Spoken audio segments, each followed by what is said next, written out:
ஒரு குட்டி ஸ்டோரி கேட்கலாமா? முன்னாடியெல்லாம் நம்ம ட்ரெயினில் பஸ்ஸில் எல்லாம் போகும்போது பசங்க தான் நம்மளை பார்த்து நம்பர் வாங்குவாங்க, அதுக்கப்புறம் கால் பண்ணுவாங்க, டெக்ஸ்ட் பண்ணுவாங்க, அதுக்கப்புறமே அந்த சேட்டு டெவலப் ஆகி லவ் வரைக்கும் போய் நிற்கும், அதுக்கப்புறம் பிரேக்கப் ஆகிட்டு அப்படி போகிறோம். ஆனால் இந்த 2026 எனக்கு தெரிஞ்சு பொண்ணுங்களும் இப்படி தொடங்கியிருக்காங்க போல்.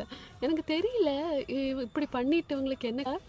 என்னோடய ஃப்ரெண்டு தான், இதே மாதிரி ஒர்க்குக்கு வேண்டி ட்ராவல் பண்ணிகிட்டு இருந்த இடத்துல வந்து ஒரு பொண்ணு அவளாவே வாலண்டியராக பேசி, அவளாவே நம்பர் கொடுத்து, அவளாவே கால் பண்ண சொல்லி, அவளாவே டெக்ஸ்ட் பண்ணி எல்லாமே ஸ்டார்ட் ஆகி அதுக்கப்புறம் அது அப்படியே கண்டினியூ ஆனதுக்கப்புறம் ஒரு 5 months எல்லாம் தாண்டி அவளுக்கு அப்ராடில் வேலை கிடச்சதுக்கப்புறம் என்ன ஆகுதுன்னா, இந்த பையனுக்கு டெக்ஸ்ட் பேக் பண்ணுறதில்ல, கால் பண்ணுறதில்ல, கேட்டேன் நான் பிஸின்னு சொல்கிறது, அதுக்கப்புறம் ஒரு ரெஸ்பான்ஸும் கிடையாது.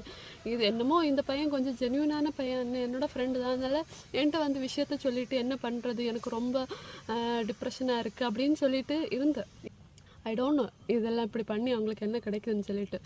பட் கேர்ள்ஸ் டூ இப்படி பண்ணுறதுன்னு நினைக்கும் எல்லா பொண்ணுங்களும் கிடையாது, சில பொண்ணுங்க இப்படி இருக்கிறதாங்க. அதனால் don't trust any one easily.